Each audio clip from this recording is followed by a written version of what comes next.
అండి అందరూ ఎలా ఉన్నారు? బయట ఎన్విరాన్మెంట్ చాలా చాలా కూల్గా ఉందని చెప్పి సో నేను మా అమ్మని అడిగి బజ్జీ పిండి అయితే కలిపిచ్చేసుకున్నానండి. సో బజ్జీ పిండి అయితే రెడీ అయింది, కానీ బజ్జీలోకి ఏమి చేసుకునేది లేవు ఇంట్లో ఐటమ్స్. సో గ్రీన్ పచ్చిమిర్చి ఉండిందండి. సో దాంతో మా అమ్మ కట్ చేసి ఇచ్చేసారు నాకు.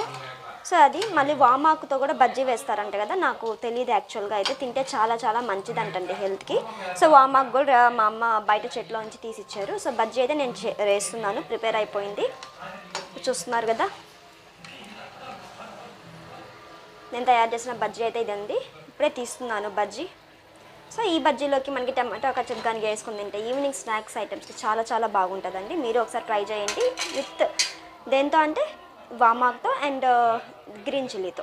ఓకే, సో మా బజ్జీ ఎలా ఉందో చూసి కమెంట్ చేసి అందరూ ఒక లైక్ కూడా కొట్టేసేయండి. కొత్తగా చూసేదైతే సబ్స్క్రైబ్ చేసుకోండి నా ఛానల్. Thank you.